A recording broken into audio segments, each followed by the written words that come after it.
സുവിശേഷങ്ങൾ അധികം നമ്മളങ്ങനെ ബൈബിൾ ക്ലാസ് ആയിട്ട് പഠിച്ചിട്ടില്ല. എന്നാൽ സുവിശേഷത്തെ കുറിച്ച് പഠിക്കണമെന്നുള്ള ചിന്ത വന്നു.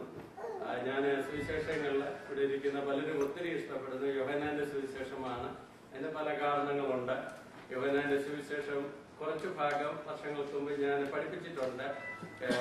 എന്നാൽ മത്തായി സുവിശേഷം മുതൽ പഠിപ്പിക്കാൻ എന്റെ ഹൃദയത്തിൽ പ്രേരണ തോന്നിയതുകൊണ്ട് മത്തായി സുവിശേഷം ആയിരിക്കും ഇനി നമ്മുടെ ചില ആഴ്ചകളിലെ, ചിലപ്പോൾ മാസങ്ങളിലെ, ഒരുപക്ഷെ വർഷങ്ങളിലെ പഠന വിഷയം. ഞാൻ ഓർപ്പിച്ചതുപോലെ ഒരു തിയോളജി പഠിക്കുന്ന പോലെ പഠിക്കുകയല്ല നമ്മുടെ ലക്ഷ്യം. ആരാധനയോട് ചേർന്നുള്ള ബൈബിൾ ക്ലാസ് വായിച്ചുകൊണ്ട് ദൈവത്തെ ആരാധിക്കുവാനും നമ്മുടെ ജീവിതത്തെ ശോധന ചെയ്യുവാനും ഒക്കെ ഉള്ള അവസരമായിരിക്കും ഇവിടുത്തെ ഈ ബൈബിൾ ക്ലാസ് കൊണ്ട് ഉദ്ദേശിക്കുന്നത്. അതുകൊണ്ട് ചില സമയങ്ങളിൽ നമ്മുടെ പ്രായോഗിക ജീവിതത്തിന് ആവശ്യമായ വിഷയങ്ങൾ വരുമ്പോൾ കൂടുതൽ സമയം അതിനുവേണ്ടി സ്പെൻഡ് ചെയ്യുകയും ചെയ്യുന്നതായിരിക്കും. ഇതെല്ലാം പഠിപ്പിക്കുന്ന, കേൾക്കുന്ന, ഇവിടെ ക്ലാസ് അറ്റൻഡ് ചെയ്യുന്ന നിങ്ങളെക്കാൾ എനിക്കാണ് പ്രയോജനം. കാരണം എനിക്ക് പഠിക്കാനുള്ള നല്ല അവസരമാണ്. അനേക സമയം അതിനുവേണ്ടി ചെലവഴിക്കുന്നത് കൊണ്ട് ദൈവവചനം പഠിക്കുമ്പോൾ അത് വലിയ സന്തോഷവും ചൈതന്യവും നൽകുന്നതാണ്. പല കാര്യങ്ങളും ഇവിടെ ക്ലാസ്സിന് വേണ്ടി പ്രിപ്പയർ ചെയ്യുമ്പോഴാണ്, പലയിടത്ത് റിസർച്ച് ചെയ്യുമ്പോഴാണ് പുതിയ പുതിയ അനുഭവങ്ങളോ ആശയങ്ങളോ ലഭിക്കുവാൻ തക്ക ഇടയായി തീരുന്നത്. അതുകൊണ്ട് നമുക്ക് ഒന്നിച്ച് ഈ വിഷയത്തിലേക്ക് കടക്കാം. മത്തായിയുടെ സുവിശേഷം. മത്തായിയുടെ സുവിശേഷത്തിന്റെ കീ തീം, അതിന്റെ പ്രധാനപ്പെട്ടതായ വിഷയം the king and the kingdom, രാജാവും രാജ്യത്വവും എന്നുള്ളതാണ് അതിന്റെ പ്രധാനപ്പെട്ടതായ വിഷയം എന്ന് നമുക്ക് കാണുവാനായി സാധിക്കുന്നു. നമ്മുടെ കർത്താവായ യേശു ക്രിസ്തു ഈ ഭൂമിയിൽ വന്ന് മരിച്ച് അടക്കപ്പെട്ട് ഉയർത്തെഴുന്നേറ്റതിന് ശേഷമായി ഒരുപക്ഷെ 20-30 വർഷങ്ങൾക്ക് ശേഷമാണ് മത്തായി എന്ന് പറയുന്ന തന്റെ ശിഷ്യൻ ഈ സുവിശേഷം എഴുതുവാൻ തക്ക ഇടയായി തീർന്നത്. നമ്മൾ സുവിശേഷങ്ങളൊക്കെ പരിശോധിച്ചാൽ മത്തായി, മർക്കോസ്, ലൂക്കോസ്, യോഹന്നാൻ, ഈ സുവിശേഷങ്ങളിലെങ്ങും ഈ മത്തായി പറഞ്ഞ ഒരു വാക്ക് പോലും രേഖപ്പെടുത്തിയിട്ടില്ല. ഒരു വാക്ക് പോലും സുവിശേഷങ്ങളിലെങ്ങും എവിടെയും നമുക്ക് കാണുവാനായി സാധിക്കത്തില്ല. എന്നാൽ മത്തായി എഴുതിയ സുവിശേഷത്തിലൂടെ യേശു ക്രിസ്തു പറഞ്ഞതും ചെയ്തതുമെല്ലാം എത്രയോ നൂറ്റാണ്ടുകളായി പ്രസംഗിക്കപ്പെടുവാൻ, ചിന്തിക്കുവാൻ തക്കവണ്ണം ലോകത്തിന്റെ എല്ലാ കോണുകളിലും ഇടയായി തീർന്നിരിക്കുന്നു. മത്തായി സുവിശേഷം 1-ാം അധ്യായം തുടങ്ങുന്നത് തന്നെ എങ്ങനെയാണ്? അവിടെ എഴുതിയിരിക്കുന്നത് son of David, the son of Abraham, the genealogy, ദാവീദിന്റെ പുത്രനായ, അബ്രഹാമിന്റെ പുത്രനായ, ദാവീദിന്റെ പുത്രനായ യേശു ക്രിസ്തുവിന്റെ വംശാവലി എന്ന് പറഞ്ഞാണ് തുടങ്ങുന്നത്. The genealogy of son of David, the son of Abraham എന്ന് പറഞ്ഞാണ് തുടങ്ങുന്നത്. അപ്പോൾ ദൈവത്തിന്റെ പരിശുദ്ധാത്മാവ് ഈ മത്തായിയെ ഈ സുവിശേഷം എഴുതുവാൻ, നമുക്കറിയാം ഇതെല്ലാം ദൈവനിശ്വാസീയമാണ്. ദൈവത്തിന്റെ പരിശുദ്ധാത്മാവ് അവരെ ഉപയോഗിച്ചത് കൊണ്ട് എഴുതിയതാണ്. ഇവരെല്ലാം ഈ വേദപുസ്തകത്തിലെ പുസ്തകങ്ങൾ എഴുതിയതായ എല്ലാ ദൈവദാസന്മാരും ദൈവം ഉപയോഗിച്ച ആയുധങ്ങളെന്നേ ഉള്ളൂ. അവരെഴുതിയതായ കാര്യങ്ങളുടെ എല്ലാം പിന്നിൽ പരിശുദ്ധാത്മാവാണ് പ്രവർത്തിച്ചത്. അപ്പോൾ പരിശുദ്ധാത്മാവ് മത്തായിയിലൂടെ സുവിശേഷം എഴുതാനായി പ്രേരിപ്പിച്ചപ്പോൾ അതിൽ നിന്ന് പ്രധാനപ്പെട്ടതായ, വളരെ ഇമ്പോർട്ടന്റ് ആയിട്ടുള്ളതായ 3 ടാസ്കുകൾ, 3 ലക്ഷ്യങ്ങൾ, 3 പ്രത്യേകതകൾ ഈ എഴുത്തിന്റെ, ഈ സുവിശേഷത്തിന്റെ പിന്നിലുണ്ട് എന്നാണ് നമുക്ക് പഠിക്കുവാനായി സാധിക്കുന്നത്. ഒന്ന്, മത്തായി സുവിശേഷം നമ്മൾ പഠിക്കുമ്പോൾ മത്തായിയുടെ സുവിശേഷം കൊണ്ട് ദൈവാത്മാവ് ഉദ്ദേശിക്കുന്ന, അല്ലെങ്കിൽ നമ്മുടെ ആത്മീയ ജീവിതത്തിന് സഹായമായി തീരുന്നത് ഒരു പാലം നിർമ്മിക്കുന്ന ആളായിട്ടാണ് മത്തായിയെ നമുക്ക് കാണുവാനായി സാധിക്കുന്നത്. The bridge builder, the bridge builder. ഞാൻ ഇതിനും ഓർപ്പിച്ചിട്ടുണ്ട്. ഞാൻ ഇവിടെ പഠിപ്പിക്കുവാനായി പല ബുക്കുകളൊക്കെ ആവശ്യമായ രീതിയിൽ ഉപയോഗിക്കാറുണ്ട്. ഒത്തിരി ഹാർഡായിട്ടുള്ള, ഡീപ്പറായിട്ടുള്ള ഒരുപാട് സ്റ്റഡിയേക്കാൾ ഡിവോഷണൽ ടൈപ്പ് സ്റ്റഡിയാണ് ഞാൻ പ്രിഫർ ചെയ്യുന്നത്. അതിന് കൂടുതലായിട്ട് ഉപയോഗിക്കുന്നത് മറന്നുപോയി, ബി സീരീസ്, ബി എന്ന് പറഞ്ഞ് എല്ലാ പുസ്തകത്തിന്റെയും കമന്ററി എഴുതിയതായ ഒരു ദേവദാസനുണ്ട്. അദ്ദേഹത്തിന്റെ ബുക്കാണ് കൂടുതലായി ഉപയോഗിക്കുന്നത്. എനിക്ക് അദ്ദേഹത്തിന്റെ ഡിവോഷണൽ സ്റ്റഡി വളരെ ഇഷ്ടമാണ്. എല്ലാ ആശയങ്ങളോടും യോജിക്കാനായിട്ട് സാധിക്കത്തില്ല. എന്നാൽ വിവാദപരമായ ഒരുപാട് കാര്യങ്ങൾ താൻ ഒഴിവാക്കി നമ്മുടെ ക്രിസ്ത്യ ജീവിതത്തിന് പ്രയോജനമുള്ള കാര്യങ്ങളാണ് എഴുതിയിരിക്കുന്നത്. അത് ഞാൻ മറ്റ് മലയാളത്തിലോ അല്ലെങ്കിൽ ഞാൻ പഠിച്ച ഹൈസ്കൂളിലെ ബുക്കുകളോ നോട്ടുകളോ ഒക്കെ കമ്പയർ ചെയ്യുമ്പോൾ അതിനേക്കാൾ വളരെ വ്യത്യസ്തവും വളരെ മനോഹരവും എന്നാൽ പഠിക്കാൻ വളരെ ഈസിയുമായിട്ടുള്ളതാണ്. അതുകൊണ്ട് അതാണ് ഞാൻ കൂടുതലായി യൂസ് ചെയ്യുന്നത്. ഈ മൂന്ന് ടാസ്കുകളാണ് പരിശുദ്ധാത്മാവ് ഈ ബുക്ക് എഴുതുവാൻ മത്തായിയുടെ പിന്നിൽ പ്രവർത്തിച്ചത് എന്ന് ഞാൻ പറഞ്ഞുവല്ലോ. ഒന്ന്, ദ ബ്രിഡ്ജ് ബിൽഡർ എന്ന് പറഞ്ഞാൽ പഴയ നിയമവും പുതിയ നിയമവും തമ്മിൽ ഉള്ളതായ ഒരു കണക്ഷനാണ് മത്തായിയുടെ പുസ്തകം. ഞാൻ വിശദീകരിച്ച് പറയാം. അപ്പോൾ എന്താണ് അദ്ദേഹം ബിൽഡ് ചെയ്തതായ ബ്രിഡ്ജ് എന്ന് ചോദിച്ചാൽ അദ്ദേഹം ചെയ്തത് ഒരു ന്യൂ ബുക്ക് ഇൻട്രൊഡ്യൂസ് ചെയ്യുകയാണ് ചെയ്തത്. ഈ introduce A new book, that is the new testament. പുതിയ നിയമവും പഴയ നിയമവുമായി കണക്ട് ചെയ്യുവാനുള്ള ഒരു ബ്രിഡ്ജായിട്ടാണ് നമുക്ക് അതിനെ കാണുവാനായി സാധിക്കുന്നത്. രണ്ടാമതായി ദ ബയോഗ്രാഫർ, ഈ മത്തായിയെ ഒരു ജീവചരിത്രം എഴുതുന്ന ആളായിട്ടാണ് കാണുവാനായി സാധിക്കുന്നത്. അതേ ആരുടെ ജീവചരിത്രമാണ് എഴുതിയത്? ഞാൻ ഓർപ്പിച്ചല്ലോ, മത്തായി പറഞ്ഞ ഒരു വാക്കുപോലും പുസ്തകത്തിൽ സുവിശേഷങ്ങളിൽ രേഖപ്പെടുത്തിയിട്ടില്ല. എന്നാൽ ഒരു he introduced a new king, ഒരു പുതിയ രാജാവിനെയാണ് തന്നെ പരിചയപ്പെടുത്തുന്നത്. മത്തായിയുടെ തീം തന്നെ ഞാൻ ഓർപ്പിച്ചു, the king and the kingdom. ആ രാജാവ് ആരാണ് എന്നുള്ളതാണ് താൻ ഓർപ്പിക്കുന്നത്. മൂന്നാമതായിട്ട് അദ്ദേഹം ചെയ്തത് ഇൻട്രൊഡ്യൂസ് ദ ബിലീവർ അല്ലെങ്കിൽ ഇൻട്രൊഡ്യൂസ് ന്യൂ പീപ്പിൾ. ഒരു പുതിയ സമൂഹത്തെയാണ് താൻ ഇൻട്രൊഡ്യൂസ് ചെയ്യുന്നത്. ആരാണ് ആ പുതിയ സമൂഹം? വേറെ ഒന്നുമല്ല, സഭ എന്നുള്ളതാണ്. ഇനി നമ്മൾ അതിനെ കുറിച്ച് പഠിക്കും. ഈ സുവിശേഷങ്ങളിലൊക്കെ നോക്കുമ്പോൾ മറ്റ് സുവിശേഷകന്മാര് മർക്കോസോ ലൂക്കോസോ യോഹനാനോ ചർച്ച് എന്നുള്ള പദം അവരുടെ ലേഖനങ്ങളിലെങ്കിലും സുവിശേഷങ്ങളിലെങ്കിലും രേഖപ്പെടുത്തിയിട്ടില്ല. എന്നാൽ മത്തായി സുവിശേഷകൻ മാത്രമാണ് സഭ. നാം പറയാറുള്ള യേശു പറഞ്ഞതായ വാക്ക്, ഞാൻ എന്റെ സഭയെ പണിയും എന്നുള്ളത് പ്രസ്താവിച്ചിരിക്കുന്നു മത്തായി സുവിശേഷത്തിലാണ്. അപ്പോൾ ദ ബ്രിഡ്ജ് ബിൽഡർ, പഴയ നിയമവും പുതിയ നിയമവും തമ്മിലുള്ളതായ ബന്ധത്തെ കാണിക്കുന്ന ഒരു ബ്രിഡ്ജാണ് എന്നാണ് ഓർപ്പിച്ചത്. സാധാരണ ബൈബിൾ റീഡ് ചെയ്യുന്ന ഒരാള് ഇങ്ങനെ വായിച്ചു വന്ന് മലാഖിയുടെ പുസ്തകത്തിൽ വന്നിട്ട് പെട്ടെന്ന് അപ്പോസ്തല പ്രവൃത്തികളുടെ പുസ്തകം വായിക്കാൻ തുടങ്ങിയാൽ, അല്ലെങ്കിൽ റോമാലേഖനം വായിക്കാൻ തുടങ്ങിയാൽ, അല്ലെങ്കിൽ സുവിശേഷങ്ങളിൽ മറ്റേതെങ്കിലും വായിക്കാൻ തുടങ്ങിയാൽ എന്തോ ഇടയ്ക്ക് മിസ് ചെയ്തുപോലുള്ളൊരു ഫീലിംഗ് ഉണ്ടാകുവാൻ തൊക്കെ ഇടയാക്കിയത്. എന്നാൽ മത്തായിയുടെ സുവിശേഷം വായിക്കുമ്പോൾ, മർക്കോസ് കഴിഞ്ഞ് മലാഖി കഴിഞ്ഞ് മത്തായിയുടെ സുവിശേഷം വായിക്കുമ്പോൾ അതിനൊരു പ്രത്യേകത നമുക്ക് കാണുവാനായി സാധിക്കുന്നുണ്ട്. ഇത് തമ്മിലുള്ള ഒരു കണക്ഷനാണ്. ഞാൻ അതിന് വിശദീകരിക്കാം. പഴയ നിയമത്തിന്റെ ചുരുക്കം ഇതാണ്. പഴയ നിയമം ഉൽപ്പത്തി പുസ്തകം 5-ാം അധ്യായം നമുക്ക് പരിചയമുള്ള അധ്യായമാണ്. ചില വേദപണ്ഡിതന്മാർ അതിനെ വിളിക്കുന്നത് ചെവക്കോട്ടെ അധ്യായം 1. 5-ാം അധ്യായം തുടങ്ങുന്ന അതിന്റെ 1-ാം വാക്യം ഇങ്ങനെയാണ് എഴുതിയിരിക്കുന്നത്: this is the book of the generations of Adam. ആദാമിന്റെ വംശാവലിയാവത് എന്ന് പറഞ്ഞാണ് തുടങ്ങുന്നത്. അപ്പോൾ പഴയ നിയമത്തെ നമുക്ക് അതിന്റെ തീമായിട്ട് അത് കാണുവാനായി സാധിക്കുന്നുണ്ട്. പഴയ നിയമത്തിന്റെ തീം ജനറേഷൻ ഓഫ് ആദം, ആദാമിന്റെ വംശാവലി അല്ലെങ്കിൽ ആദാം ഫാമിലിയുടെ ഹിസ്റ്ററിയാണ് പഴയ നിയമത്തിൽ നമുക്ക് കാണുവാനായി സാധിക്കുന്നത്. പൊതുവെ പറയുകയാണ്, അപ്പോൾ ഉൽപ്പത്തി മുതൽ മലാഖി വരെയും വായിക്കുമ്പോൾ ആദാം ഫാമിലിയുടെ ഹിസ്റ്ററി, ആ ഹിസ്റ്ററി ഒന്ന് വായിച്ചു നോക്കിയാൽ ഇറ്റ്സ് എ സാഡ് ഹിസ്റ്ററി, വളരെ ദുഃഖമുളവാക്കുന്ന ഒരു ഹിസ്റ്ററിയാണ്. കാരണം തുടങ്ങുമ്പോൾ പറയാണ്, ദൈവം തന്റെ സാദൃശ്യത്തിലും സ്വരൂപത്തിലും മനുഷ്യനെ സൃഷ്ടിച്ചു. എന്നാൽ മനുഷ്യൻ ദൈവത്തിന്റെ കൃപ നഷ്ടപ്പെടുത്തി പാപം ചെയ്തതിന്റെ ഫലമായി അവൻ പാപിയായി തീരുവാൻ തക്കൊണ്ട് ഇടയായി തീർന്നു. എന്നാൽ ഉൽപ്പത്തി പുസ്തകം 5-ാം അധ്യായം 3-ാം വാക്യത്തിലേക്ക് വരുമ്പോൾ അവിടെ പറയുന്നത് എന്താണ്? 5-ാം അധ്യായത്തിന്റെ 3-ാം വാക്യത്തിൽ ആദാം തന്റെ സാദൃശ്യത്തിൽ തന്റെ സ്വരൂപപ്രകാരം ഒരു മകനെ ജനിപ്പിച്ചു, അവന് ശേത്ത് എന്ന് പേരിട്ടു. ദൈവം തന്റെ സാദൃശ്യത്തിൽ തേജസ്സോടുകൂടി മനുഷ്യനെ സൃഷ്ടിച്ചു. എന്നാൽ ആദാമിന്റെ പാരമ്പര്യം വരുമ്പോൾ 5-ാം അധ്യായം 3-ാം വാക്യത്തിൽ പറയുകയാണ്, അവന്റെ സാദൃശ്യത്തിലോ ആദാമിന്റെ സാദൃശ്യത്തിലും സ്വരൂപത്തിലും മകനെ ജനിപ്പിച്ചു എന്ന് പറഞ്ഞാൽ ആദാമിൽ നിന്ന് ജനിച്ച, പാപിയായി തീർന്ന ആദാമിൽ നിന്ന് ജനിച്ച എല്ലാവരും പാപമുള്ളവരായി അതേ സാദൃശ്യത്തിലും സ്വരൂപത്തിലുള്ളവരാണ് നമുക്ക് പിന്നെ കാണുവാനായി സാധിക്കുന്നത്. എന്ന് പറഞ്ഞാൽ പഴയ നിയമം നമ്മൾ ആദ്യം മുതൽ വായിച്ചു വരുമ്പോൾ അവിടെയെല്ലാം കാണുവാനായി സാധിക്കുന്നത് പാപം, പാപം ചെയ്ത കാര്യങ്ങൾ, ഇതെല്ലാമാണ് നമുക്ക് കാണുവാനായി സാധിക്കുന്നത്.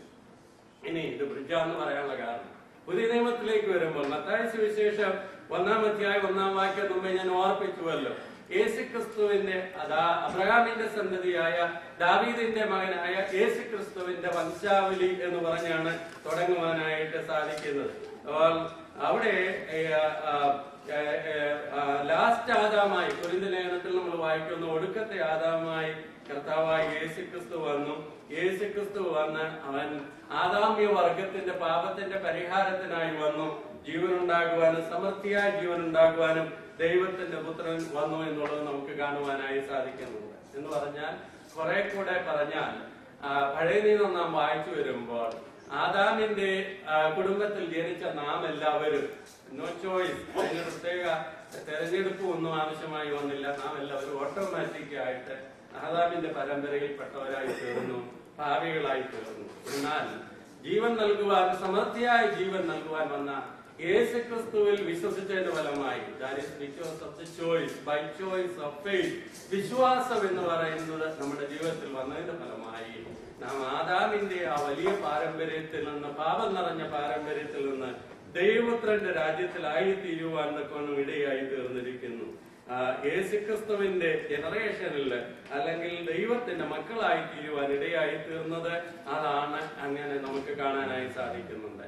ഉൽപ്പത്തി പുസ്തകം 5-ാം അധ്യായം എല്ലാം വായിക്കുമ്പോൾ അതിന്റെ ഓരോ പാരഗ്രാഫും അവസാനിപ്പിക്കുമ്പോൾ ഇങ്ങനെയാണ് എഴുതിയിരിക്കുന്നത്, പിന്നെ അവൻ മരിച്ചു, പിന്നെ അവൻ മരിച്ചു എന്ന് പറഞ്ഞാൽ ഒരു പണ്ട കാലത്തൊക്കെ, ഇവിടെ എങ്ങനെയില്ലല്ലോ, നമ്മുടെ നാട്ടിലുണ്ട്, ആരെങ്കിലും മരിച്ചു കഴിയുമ്പോൾ മണി അടിക്കാറുണ്ട്. ആ മണി കേൾക്കുമ്പോൾ അറിയാം ആരോ മരിച്ചു എന്നുള്ളത്. കോളിംഗ് ഓഫ് ഡെത്ത്, മരണത്തെ വിളിച്ചറിയിക്കുന്നത്. ഇതാണ് ഉൽപ്പത്തി പുസ്തകം 5-ാം അധ്യായം വായിക്കുമ്പോൾ എല്ലാം കാണുന്നത് പിന്നെ അവൻ മരിച്ചു, പിന്നെ അവൻ മരിച്ചു എന്നുള്ളതാണ്. എന്നാൽ യേശുക്രിസ്തുവിന്റെ വംശാവലി മത്തായി സുവിശേഷം 1-ാം അധ്യായത്തിൽ വായിക്കുമ്പോൾ അവിടെ കാണുന്നതെല്ലാം ജനനത്തെ കുറിച്ചാണ്, ഡെത്തിനെ കുറിച്ചല്ല, ബർത്തിനെ കുറിച്ചാണ് കാണുവാനായി സാധിക്കുന്നത്. റോമാലേഖനം 6-ാം അധ്യായം 23-ാമത്തെ വാക്യം നാം ഇങ്ങനെ വായിക്കുന്നു, പാപത്തിന്റെ ശമ്പളം മരണമത്രേ, പാപം ചെയ്യുന്ന ദേഹി മരിക്കും. എന്നാൽ അടുത്ത വാക്യം എന്താണ്? 6:23, the gift of God is eternal life through Jesus Christ.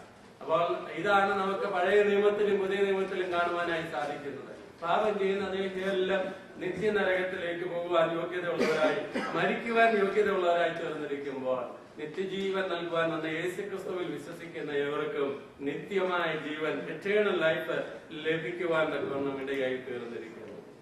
പഴയ നിയമം എല്ലാം പ്രോമിസുകളാണ്, പുതിയ നിയമം അതിന്റെ നിവർത്തിയാണ്. പുതിയ നിയമത്തിൽ വാഗ്ദത്തം ഇല്ല എന്നല്ല എന്റെ അർത്ഥം, അനേക വാഗ്ദത്തങ്ങളുണ്ട്. എന്നാൽ മെയിനായി നാം നോക്കിയാൽ പഴയ നിയമത്തിലെ പ്രോമിസുകളെല്ലാം പുതിയ നിയമത്തിൽ നിറവേറിയതാണ് മിക്കതും കാണുവാനായി സാധിക്കുന്നത്. പ്രത്യേകിച്ച് മത്തായി സുവിശേഷത്തിൽ യേശുക്രിസ്തുവിനെ കുറിച്ച് പറഞ്ഞിരിക്കുന്ന പഴയ നിയമത്തിലെ പ്രവചനങ്ങളൊക്കെ നിറവേറ്റപ്പെട്ടതായി മത്തായി സുവിശേഷകൻ രേഖപ്പെടുത്തിയിരിക്കുന്നു. ഉൽപ്പത്തി പുസ്തകം 3-ാം അധ്യായം 15-ാം വാക്യമാണ് ആദ്യത്തെ വാഗ്ദത്തം. ആദ്യത്തെ വാഗ്ദത്തം എന്താണ്? സ്ത്രീയുടെ സന്തതി സർപ്പത്തിന്റെ തല തകർക്കും എന്നുള്ളതാണ്. അത് നിറവേറപ്പെട്ടതായി കാണുവാനായി സാധിക്കുന്നുണ്ട്. മത്തായി സുവിശേഷം നമ്മൾ വായിക്കുമ്പോൾ അവിടെ പലയിടങ്ങളിലും മത്തായി രേഖപ്പെടുത്തിയിരിക്കുന്നു വചനം നിവൃത്തിയായി. ആ വചനം നിവൃത്തിയാകേണ്ടതിന് അങ്ങനെ സംഭവിച്ചു എന്നാണ്. At least it is fulfilled. അത് പഴയ നിയമത്തിൽ പറഞ്ഞ അതെല്ലാം നിവൃത്തിയായി എന്നുള്ളത് 15 പ്രാവശ്യമെങ്കിലും മത്തായി സുവിശേഷകൻ രേഖപ്പെടുത്തിയിട്ടുണ്ട്. അപ്പോൾ പഴയ നിയമത്തിലെ പ്രോമിസുകളെല്ലാം കർത്താവായ യേശുക്രിസ്തുവിൽ നിറവേറപ്പെട്ടിരിക്കുന്നു എന്നുള്ളത് നമുക്ക് കാണുവാനായി സാധിക്കുന്നുണ്ട്. മത്തായി സുവിശേഷം തന്നെ 1-ാം അധ്യായം 22-23 വാക്യങ്ങൾ വായിക്കുമ്പോൾ യേശുക്രിസ്തു ബേത്ലഹേമിൽ ജനിക്കുന്ന കാര്യത്തെ കുറിച്ച് രേഖപ്പെടുത്തിയിരിക്കുന്നു.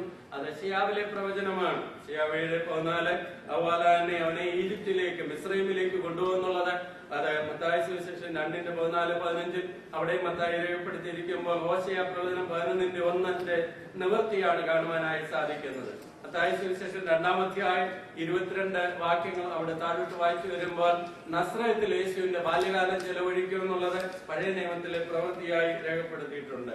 അറ്റ്ലീസ്റ്റ് പഴയ നിയമത്തിൽ നിന്ന് 129 ഉദ്ധരണിയെങ്കിലും മത്തായി ഉദ്ധരിച്ചിട്ടുണ്ട് എന്നാണ് കാണുവാനായി സാധിക്കുന്നത്. അപ്പോൾ ഇത് മത്തായി എഴുതിയതായ സുവിശേഷം ജൂയിഷ് റീഡേഴ്സിന് വേണ്ടിയാണ് മെയിൻലി എഴുതിയത്. ഇനി ഒന്നുകൂടെ ഞാൻ ഓർപ്പിക്കുന്നതാണ്. യഹൂദന്മാർക്ക് തെളിയിച്ചു കൊടുക്കുകയാണ്. യഹൂദന്മാരെല്ലാം യേശുക്രിസ്തുവിന്റെ ജനനകാലത്ത് കാത്തിരിക്കുകയാണ് മസിഹ വരാൻ വേണ്ടി, ഒരു മസിഹായ്ക്ക് വേണ്ടി, അവരെ രക്ഷിക്കുന്ന ഒരു മസിഹായ്ക്ക് വേണ്ടി. അപ്പോൾ മത്തായി സുവിശേഷം കൊണ്ട് ജൂയിഷ് റീഡേഴ്സിന് മനസ്സിലാക്കുവാനായി സാധിക്കുന്നത് ഈ യേശുക്രിസ്തുവാണ് റിയൽ മസിഹ, പ്രോമിസ്ഡ് മസയ എന്നുള്ളതാണ് തെളിയിച്ചിരിക്കുന്നത്. അതാണ് ഒരു ബ്രിഡ്ജ് ബിൽഡറായി മത്തായിയെ നമുക്ക് കാണുവാനായി സാധിക്കുന്നത്. അപ്പോൾ പരിശുദ്ധാത്മാവ് മത്തായി ഉപയോഗിച്ചതിന്റെ പ്രധാനപ്പെട്ട ടാസ്കുകളിൽ ഒന്ന് ഒരു ബ്രിഡ്ജ് ബിൽഡർ. അത് എന്താണെന്ന് ചോദിച്ചാൽ അത് ഒരു പുതിയ പുസ്തകമാണ് താൻ കാണിക്കുന്നത്, ഒരു ന്യൂ ടെസ്റ്റമെന്റ്, ഒരു പുതിയ കവണന്റ്. ഇനി മത്തായിയുടെ സുവിശേഷം കൊണ്ട് പരിശുദ്ധാത്മാവ് മത്തായിയിലൂടെ നിറവേറ്റിയതായ അടുത്ത ടാസ്ക് എന്ന് പറയുന്ന ഒരു ബയോഗ്രാഫറായി മത്തായിയെ കാണുവാനായി സാധിക്കുന്നുണ്ട്. ഞാൻ ഉറപ്പിച്ചുവല്ലോ, ബയോഗ്രാഫർ എന്ന് പറയുമ്പോൾ ഒരു പുതിയ രാജാവിനെയാണ് പരിചയപ്പെടുത്തുന്നത്. ഈ 4 സുവിശേഷങ്ങളിലും നാം വായിച്ചു വരുമ്പോൾ യേശുക്രിസ്തുവിനെ കുറിച്ചുള്ളതായ കാര്യങ്ങൾ രേഖപ്പെടുത്തിയിരിക്കുന്ന കാണുവാനായി സാധിക്കുന്നു. എന്നാൽ ഈ 4 സുവിശേഷവും ഒരിക്കലും യേശുക്രിസ്തുവിന്റെ ഒരു റിയൽ ബയോഗ്രഫി അല്ല. അത് നാം ഓർത്തിരിക്കുകയാണ്. യോഹന്നാൻ തന്നെ പറയുകയാണ്, യേശുക്രിസ്തു ചെയ്തതും പറഞ്ഞതുമായ കാര്യങ്ങൾ എല്ലാം എഴുതിയാൽ 21-ാം അധ്യായത്തിൽ യോഹന്നാൻ പറയുകയാണ്, 25-ാം വാക്യത്തിൽ പുസ്തകം ഈ ഭൂമിയിൽ തന്നെ അത് ഒതുങ്ങിയില്ല എന്ന് പറയുവാൻ ഇടയായി തീർന്നിരിക്കുന്നു. എന്ന് പറഞ്ഞാൽ യേശുക്രിസ്തു പറഞ്ഞതും ചെയ്തതും അത്രമാത്രം ഉണ്ട്, അതെല്ലാം രേഖപ്പെടുത്തിയിട്ടില്ല. എന്നാൽ ഈ 4 സുവിശേഷങ്ങളിലും രേഖപ്പെടുത്തിയിരിക്കുന്നതെല്ലാം ഓരോ രീതിയിൽ കർത്താവായ യേശുക്രിസ്തുവിന്റെ ലൈഫും പ്രവൃത്തിയും ടീച്ചിങ്ങും എല്ലാം രേഖപ്പെടുത്തിയിരിക്കുന്നതാണ്. മത്തായി സുവിശേഷം നമ്മൾ വായിക്കുമ്പോൾ അവിടെ the gospel of the king എന്നാണ് അതിനെ വിളിക്കുന്നത്. ഞാൻ ഓർപ്പിച്ചുവല്ലോ, കിങ് ആൻഡ് കിങ്ഡം, അതാണ് മത്തായിയുടെ തീം എന്ന് പറയുന്നത്. യേശുക്രിസ്തുവാകുന്ന രാജാവിന്റെ സുവിശേഷമായിട്ടാണ് മത്തായിയെ നമുക്ക് കാണുവാനായി സാധിക്കുന്നത്. ഇത് ആരെ ഉദ്ദേശിച്ചാണ്, ആരാണ് തന്റെ മനസ്സുള്ള റീഡേഴ്സ് എന്ന് പറഞ്ഞത്? ജൂയിഷ് യഹൂദന്മാരാണ് റീഡേഴ്സായി മത്തായി അന്ന് കണ്ടത്, പരിശുദ്ധാത്മാവ് ഉപയോഗിച്ചു. എന്നാൽ മർക്കോസിന്റെ സുവിശേഷം നാം വായിക്കുമ്പോൾ ഇവിടെ ഇരിക്കുന്ന മിക്കവർക്കും അറിയാം, മർക്കോസിലൂടെ നമുക്ക് കാണുവാനായി സാധിക്കുന്നത് സെർവന്റായ യേശുക്രിസ്തുവിനെയാണ്, ദാസനായ യേശുക്രിസ്തുവിനെയാണ് ഗോസ്പൽ ഓഫ് ദ സെർവന്റ് എന്നാണ് മർക്കോസ് സുവിശേഷത്തെ വിളിക്കുന്നത്. റോമൻ റീഡേഴ്സിനെയാണ് മർക്കോസ് ഈ സുവിശേഷം കൊണ്ട് ഉദ്ദേശിക്കുന്നത്. റോമാക്കാരാണത് വായിക്കുന്നത്. സേവകനായ അല്ലെങ്കിൽ സെർവന്റായ യേശുക്രിസ്തുവിനെയാണ് കാണിക്കുന്നത്. ലൂക്കോസ് സുവിശേഷം നമ്മൾ പഠിക്കുമ്പോൾ ലൂക്കോസ് ഈ സുവിശേഷം എഴുതിയത് മെയിൻലി ഗ്രീക്ക് റീഡേഴ്സിന് വേണ്ടിയാണ്, യവനന്മാരെ ഉദ്ദേശിച്ചാണ് എഴുതിയത്. പരിശുദ്ധാത്മാവ് ആ രീതിയിലാണ് തന്നെ ഉപയോഗിച്ചത്. ലൂക്കോസിന്റെ സുവിശേഷം വായിക്കുമ്പോൾ മനുഷ്യപുത്രനായ യേശുക്രിസ്തുവിനെയാണ് നമുക്ക് അവിടെ കാണുവാനായി സാധിക്കുന്നത്. സൺ ഓഫ് മാൻ എന്നുള്ളതാണ് ലൂക്കോസിലെ പ്രധാനപ്പെട്ട വിഷയം. യോഹന്നാൻ എഴുതിയതായ സുവിശേഷം യൂണിവേഴ്സലാണ്. ഗ്രീക്കുകാരെയോ റോമക്കാരെയോ യഹൂദന്മാരെയോ മാത്രം മനസ്സിൽ കണ്ടുകൊണ്ടല്ല, ലോകത്തുള്ള എല്ലാ മനുഷ്യവർഗത്തെ ഉദ്ദേശിച്ചാണ് ഈ യോഹന്നാന്റെ സുവിശേഷം എഴുതുവാൻ തക്കൊണ്ടിടയായി തീർന്നത്. യോഹന്നാന്റെ സുവിശേഷത്തിൽ നമുക്ക് കാണുവാനായി സാധിക്കുന്നത് ദൈവപുത്രനായ യേശുക്രിസ്തുവിനെയാണ്. അപ്പോൾ മത്തായി രാജാവായ യേശുക്രിസ്തുവിനെ, മർക്കോസ് സേവകനായ സെർവന്റായ യേശുക്രിസ്തുവിനെ, ലൂക്കോസ് മനുഷ്യനായ യേശുക്രിസ്തുവിനെ, യോഹന്നാൻ ദൈവപുത്രനായ യേശുവിനെയാണ് കാണിക്കുവാൻ ഇടയായി തീർന്നത്.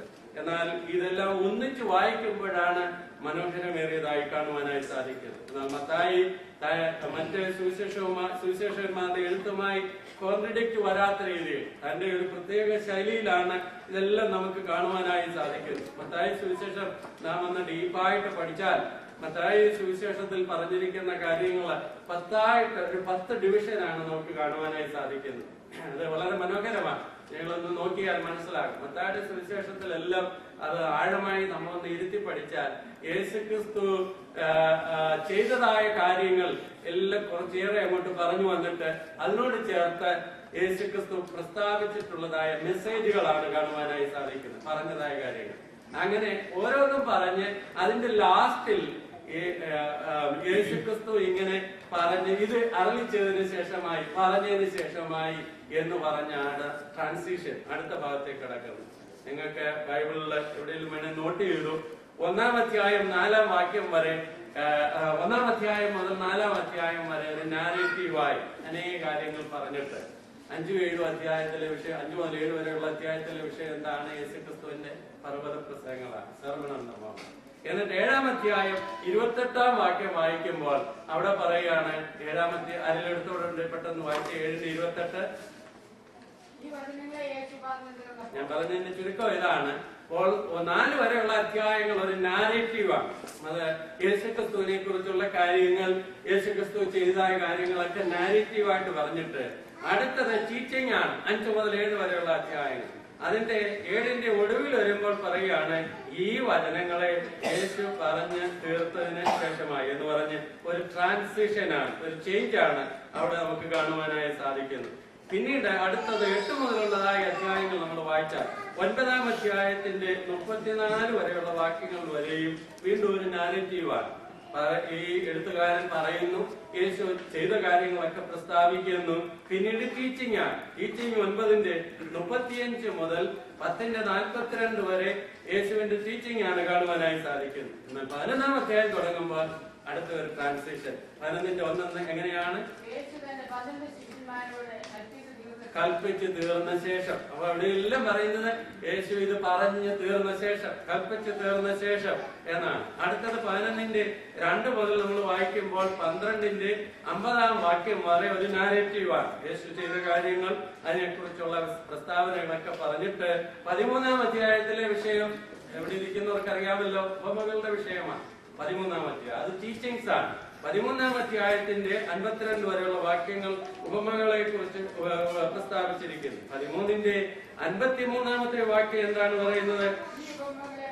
ഈ ഉപമകളെ പറഞ്ഞ് തീർന്ന ശേഷം. അപ്പോൾ അത് അടുത്ത ട്രാൻസ്ലേഷനാണ്. അവിടെ അങ്ങനെ വന്നു കഴിഞ്ഞ് പിന്നെ 13-ന്റെ 53 മുതൽ 17-ന്റെ 27 വരെ അടുത്ത നാരേറ്റീവാണ്. 17-ന്റെ 27 വരെ. 18-ന്റെ 1-ാം വാക്യം മുതൽ 35-ാം വാക്യം വരെ വേറൊരു ടീച്ചിങ് ആണ്. 19-ന്റെ 1-ാം വാക്യത്തിൽ വരുമ്പോൾ വീണ്ടും ഇതാണ് മത്തായി രേഖപ്പെടുത്തുന്നത്, ഈ വചനങ്ങളെ പറഞ്ഞു തീർന്നിട്ട് യേശു ഗലീല വിട്ടു. അത് അടുത്ത ഒരു സെക്ഷനാണ്. ഇനിയും വീണ്ടും വായിക്കുമ്പോൾ 19-ന്റെ 1 മുതൽ 23-ന്റെ 39 വരെ അടുത്ത നാരേറ്റീവാണ്. 19-ന്റെ 1 മുതൽ 23-ന്റെ 39 വരെ. 24-ന്റെ 1 മുതൽ 25-ന്റെ 46 വരെ ടീച്ചിങ്സ് ആണ്. നമുക്ക് വളരെ പ്രസിദ്ധമായ ഒലിവുമല പ്രഭാഷണം, വരാൻ പോകുന്ന കാര്യങ്ങൾ, ഇതിനെ കുറിച്ചൊക്കെ പ്രസ്താവിച്ചിട്ട് 26-ാം അധ്യായത്തിന്റെ 1-ാം വാക്യത്തിലേക്ക് വരുമ്പോൾ ഈ വചനങ്ങളൊക്കെയും പറഞ്ഞു തീർന്ന ശേഷം എന്ന് പറഞ്ഞ്, അപ്പോൾ ഇതിങ്ങനെ 10 സെക്ഷനായിട്ട് വിഭജിച്ചിരിക്കുക.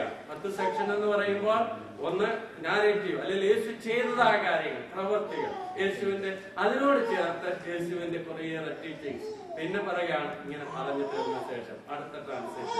അതാണ് നമുക്ക് ആ ട്രാൻസിഷൻ എല്ലാം ഞാൻ ഒന്നുകൂടെ വാക്യങ്ങൾ പറയാം. 7-ന്റെ 28, 11-ന്റെ 1, 13-ന്റെ 53, 19-ന്റെ 1, 26-ന്റെ 1, പിന്നെ 26-ന്റെ 1 മുതൽ 28-ന്റെ 20 വരെയുള്ളതായ വാക്യങ്ങൾ കഷ്ടാനുഭവ ആഴ്ചയിലെ വിഷയങ്ങൾ മുതൽ യേശുവിന്റെ ഉയർത്തെഴുന്നേൽപ്പ് വരെയുള്ള കാര്യങ്ങളാണ് കാണുവാനായി സാധിക്കുന്നത്. അപ്പോൾ മത്തായി സുവിശേഷം എല്ലാം നമ്മൾ വായിക്കുമ്പോൾ ഡൂവർ ആൻഡ് ടീച്ചർ, പറയുകയും പ്രവർത്തിക്കുകയും ചെയ്യുന്നതായ യേശുവിനെയാണ് നമുക്ക് അവിടെ കാണുവാനായി സാധിക്കുന്നത്. മത്തായി സുവിശേഷം നമ്മൾ വായിച്ചു വരുമ്പോൾ അവിടെ പ്രത്യേകിച്ച് യേശുക്രിസ്തു ചെയ്തതായ 20 സ്പെസിഫിക് മിറക്കിൾസ് ആണ് രേഖപ്പെടുത്തിയിരിക്കുന്നത്. 20 സ്പെസിഫിക് മിറക്കിൾസും യേശുക്രിസ്തു പ്രസ്താവിച്ചതായ 6 പ്രധാനപ്പെട്ടതായ മെസ്സേജുകളുമാണ് മത്തായി സുവിശേഷത്തിൽ നമുക്ക് കാണുവാനായി സാധിക്കുന്നത്. നാം മുമ്പ് ചിന്തിച്ചതുപോലെ പ്രധാനപ്പെട്ട 6 ടീച്ചിങ്സ് ഇതൊക്കെയാണ്. 5 മുതൽ 7 വരെയുള്ള അധ്യായങ്ങൾ സെർമൺ ഓൺ ദ മൗണ്ട്, പർവ്വത പ്രസംഗങ്ങൾ. 10-ാം അധ്യായത്തിലെ വിഷയം അപ്പോസ്തലന്മാരെ തെരഞ്ഞെടുത്തിട്ട് അവർക്ക് കൊടുക്കുന്നതായ കൽപ്പനകൾ, ചാർജ് ടു ദ അപ്പോസ്റ്റൽസ്.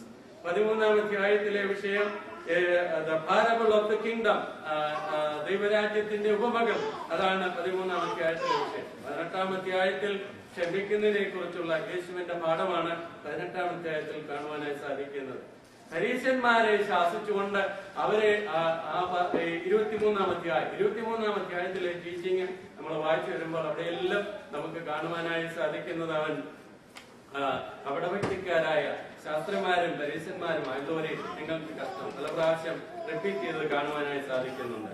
24-ാം അധ്യായം 25-ാം അധ്യായം നമ്മൾ വായിക്കുമ്പോൾ യേശുക്രിസ്തുവിന്റെ ഒലിമലയിലെ പ്രഭാഷണമാണ്. ഇങ്ങനെ 6 മെയിൻ ടീച്ചിങ്സ് യേശുക്രിസ്തു ചെയ്തതായ 20 മിറക്കിൾസ് അത് നമുക്ക് കാണുവാനായി സാധിക്കുന്നുണ്ട്. അപ്പോൾ യേശുക്രിസ്തുവിന്റെ പ്രധാനപ്പെട്ട 6 ടീച്ചിങ്സ് ഞാനിവിടെ ഓർപ്പിച്ചുവല്ലോ. അത് ഒന്നുകൂടെ ഒന്ന് ഓർപ്പിക്കാം. യേശുക്രിസ്തുവിന്റെ പർവ്വത പ്രസംഗം 5-7 അധ്യായങ്ങൾ, 10-ാം അധ്യായം ശിഷ്യന്മാരോടുള്ള കൽപ്പന, ഉപമകൾ 13-ാം അധ്യായം, ക്ഷമിക്കുന്നതിനെ കുറിച്ചുള്ള പാഠം 18-ാം അധ്യായം, പരീശന്മാരെ കുറിച്ചുള്ളത് 23-ാം അധ്യായം, 24, 25 പർവ്വത പ്രസംഗങ്ങൾ. മത്തായി സുവിശേഷത്തിന്റെ 60 ഭാഗവും യേശുക്രിസ്തുവിന്റെ ടീച്ചിങ്സിനെ കുറിച്ചാണ്. 60% of the gospel of Mathew is the teaching of Jesus Christ. അപ്പോൾ ഞാൻ നമ്മെ ഓർപ്പിച്ചുവല്ലോ, രാജാവും രാജത്വവും എന്നുള്ളതാണ് മത്തായി സുവിശേഷത്തിലെ പ്രധാനപ്പെട്ട വിഷയം. King and the kingdom. Kingdom യഹൂദ വിശ്വാസികളെ സംബന്ധിച്ചിടത്തോളം, യഹൂദന്മാരെ സംബന്ധിച്ചിടത്തോളം അവര് ദൈവത്തിന്റെ രാജ്യത്തിന് വേണ്ടി കാത്തിരിക്കുന്നവരാണ്. അവര് ദൈവത്തിന് വേണ്ടിയുള്ള ഒരു പ്രത്യേക ഗ്രൂപ്പായിട്ടാണ് ദൈവം തെരഞ്ഞെടുത്തത്. ഭൂമിയിലുള്ള സകല ജാതികളിലും വെച്ച് ദൈവത്തിന് വേണ്ടി ഒരു പ്രത്യേക ഗ്രൂപ്പായിട്ട് തിരഞ്ഞെടുത്തവരാണ്. അവർ ആ രാജ്യത്തിന് വേണ്ടി കാത്തിരിക്കുന്നവരാണ്. പുറപ്പാട് പുസ്തകം 19-ാം അധ്യായം 6-ാമത്തെ വാക്യം, അവരെ ദൈവത്തിന് ഒരു പ്രത്യേക ഗ്രൂപ്പായി തെരഞ്ഞെടുത്തു. അപ്പൊ അവര് അവരുടെ ജീവിത നാളുകളിലെല്ലാം ഒരു മശിഹ വന്ന് അവരുടെ രാജാവായി, ദാവീദിന്റെ സന്തതിയായി ഇനി യേശുക്രിസ്തു വരുമെന്നൊക്കെ കാത്തിരുന്ന് ആ രാജ്യത്വത്തിന് വേണ്ടി കാത്തിരിക്കുകയാണ്. എപ്പോഴാണ് ദൈവത്തിന്റെ രാജ്യം വരുന്നത്, എപ്പോഴാണ് മശിഹയുടെ രാജ്യം വരുന്നതിന് വേണ്ടി കാത്തിരിക്കുകയാണ്. മത്തായി സുവിശേഷം വായിച്ചു വരുമ്പോൾ 3-ാം അധ്യായം 1-ാം വാക്യത്തിൽ ദൈവരാജ്യത്തെ കുറിച്ച് പ്രസംഗിക്കുന്ന ആളിനെയാണ് മത്തായി ഇൻട്രൊഡ്യൂസ് ചെയ്യുന്നത്. അതാരാണ്? യോഹന്നാൻ സ്നാപകൻ. ദൈവരാജ്യം സമീപിച്ചിരിക്കാൻ മനസാന്തരപ്പെടുവീൻ എന്ന് പ്രസംഗിച്ചു തുടങ്ങി. അതുപോലെ 4-ാം അധ്യായം 23-ാം വാക്യത്തിൽ യേശുക്രിസ്തു തന്നെ സ്വർഗരാജ്യം സമീപിച്ചിരിക്കുന്നു എന്നുള്ള വിഷയം പ്രസംഗിക്കാനായിട്ട് തുടങ്ങി. 10-ാം അധ്യായത്തിൽ നാം അപ്പോസ്തലന്മാരെ വിളിച്ചിട്ട് 7-ാം വാക്യത്തിൽ നിങ്ങൾ രോഗികളെ സൗഖ്യമാക്കണമെന്നെല്ലാം പറഞ്ഞിട്ട് പറയാണ് ദൈവരാജ്യം സമീപിച്ചിരിക്കുന്നെന്ന് പ്രസംഗിക്കുവീൻ എന്ന് പറഞ്ഞു. അപ്പോൾ ഇവര് കാത്തിരിക്കുന്നതെല്ലാം മശിഹായ്ക്ക് വേണ്ടിയാണ്. നമ്മുടെ വിഷയം ഇതാണ്. മത്തായിയിലൂടെ പരിശുദ്ധാത്മാവ് ഉദ്ദേശിക്കുന്ന വിഷയം ഒരു ബയോഗ്രഫറായിട്ട് അല്ലെങ്കിൽ യേശുക്രിസ്തുവിനെ രാജാവായി മത്തായി ചിത്രീകരിക്കുകയാണ്. അപ്പോൾ യഹൂദജനം കാത്തിരിക്കുന്ന മശിഹ വരാൻ വേണ്ടി. അപ്പോൾ മശിഹയെ എങ്ങനെയാണ് റിസീവ് ചെയ്യേണ്ടത്? പെട്ടെന്ന് സിംഹാസനത്തിൽ വന്നിരിക്കുന്ന ഒരു രാജാവായിട്ടല്ല മശിഹയെ ചിത്രീകരിക്കുന്നത്. മശിഹ വരുന്നതിന് മുമ്പായി മനസാന്തരപ്പെടണം. മോറൽ ലൈഫില്, ആത്മീയ ജീവിതത്തിലൊക്കെ വ്യത്യാസം വരണം. അതിനുവേണ്ടിയുള്ള ഒരു കിങ്ങിനെ റിസീവ് ചെയ്യുവാൻ വേണ്ടി കാത്തിരിക്കുവാനായി ഒരുക്കുന്നതായ ആ മശിഹായെ കുറിച്ച് പ്രസ്താവിക്കുന്നതാണ് നമുക്ക് കാണുവാനായി സാധിക്കുന്നത്. അവൻ ചെയ്ത അത്ഭുതങ്ങളെല്ലാം മത്തായി സുവിശേഷം നാം വായിച്ചു വരുമ്പോൾ അവിടെയെല്ലാം ഇതാണ് യഥാർത്ഥ മശിഹ എന്നുള്ളത് വെളിപ്പെടുത്തുകയാണ് ചെയ്യുന്നത്.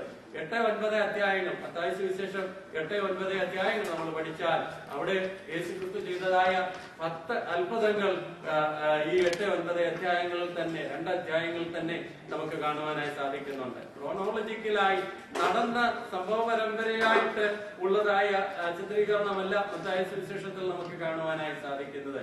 പിന്നെ ടോപ്പിക്കലായി അതിന്റെ വിഷയക്രമം അനുസരിച്ച് മത്തായി ഇത് ചിത്രീകരിച്ചിരിക്കുന്നതാണ് നമുക്ക് കാണുവാനായി സാധിക്കുന്നത്. ഇനിയും 3-ാമത്തെ ഒരു ടാസ്ക് കൂടെ ഉണ്ട്. ഞാൻ ഓർപ്പിച്ചുവല്ലോ, ബിലീവർ അല്ലെങ്കിൽ ഒരു ന്യൂ പീപ്പിളിനെ ഇൻട്രൊഡ്യൂസ് ചെയ്യുകയാണ് ചെയ്യുന്നത്. ആ ന്യൂ പീപ്പിൾ ഏതാണ്?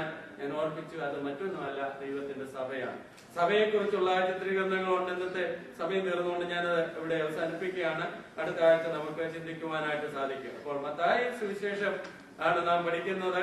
മത്തായി സുവിശേഷത്തെ പരിശുദ്ധാത്മാ മത്തായിയെ കൊണ്ട് ഉദ്ദേശിച്ചതായ കാര്യങ്ങൾ നമുക്ക് ഓർക്കുവാനായി സാധിക്കുന്നത് നാം എത്ര ഭാഗ്യമേറിയവരാണ്. എത്രയോ നൂറ്റാണ്ടുകളായി യഹൂദ പിതാക്കന്മാര് വേദപുസ്തകത്തിൽ ദൈവം പറഞ്ഞതായ കൽപ്പനകളെല്ലാം അക്ഷരപ്രകാരം അനുസരിച്ച് കാത്തുകാത്തിരുന്നു. എന്നാൽ അവർക്ക് ലഭിക്കാത്ത വലിയ ഭാഗ്യം. യേശുക്രിസ്തുവിനെ കുറിച്ച് ഗ്രഹിക്കുവാൻ, ആ രാജാവിനെ കാണുവാൻ, ആ രാജാവിനെ സ്വീകരിപ്പാൻ നമുക്കിടയായി തീർന്നത് എത്രയോ ഭാഗ്യമാണ്. നാഥാ, നീ ഇത് ഞങ്ങൾക്ക് വെളിപ്പെടുത്തിയല്ലോ എന്ന് യേശുവിന്റെ ജനനത്തിങ്കിൽ ഭക്തൻ പറഞ്ഞതുപോലെ നമുക്ക് ഓർക്കുവാനുള്ളത് ഒരു യോഗ്യതയില്ലാതിരുന്നതായ ജാതികളായിരുന്ന നമുക്ക് ഈ സത്യം ഗ്രഹിക്കുവാൻ ദൈവം മഹാഭാഗ്യം തന്നല്ലോ. നമുക്ക് ഈ പുസ്തകങ്ങളൊക്കെ ദൈവം തന്നിരിക്കുന്നത് തന്നെ ഈ 66 പുസ്തകങ്ങൾ ഇല്ലാതിരുന്ന കാലത്താണ് പഴയ നിയമ ഭക്തന്മാർ ജീവിച്ചിരുന്നത്. പുതിയ നിയമത്തിലും വേദപുസ്തകമായി ഇങ്ങനെ ഇല്ലായിരുന്നു. നമുക്ക് എത്രയോ ഭാഗ്യമാണ് ദൈവം തന്നിരിക്കുന്നതുകൊണ്ട് ദൈവത്തിന് നമുക്ക് പഠിക്കണം, നമുക്ക് ധ്യാനിക്കണം. ഈ യേശുവിനെ അറിയേണ്ട പോലെ അറിഞ്ഞ് അവനോട് ചേർന്ന് നടക്കുവാൻ തക്കണം നമ്മുടെ ജീവിതത്തെ സമർപ്പിക്കാം.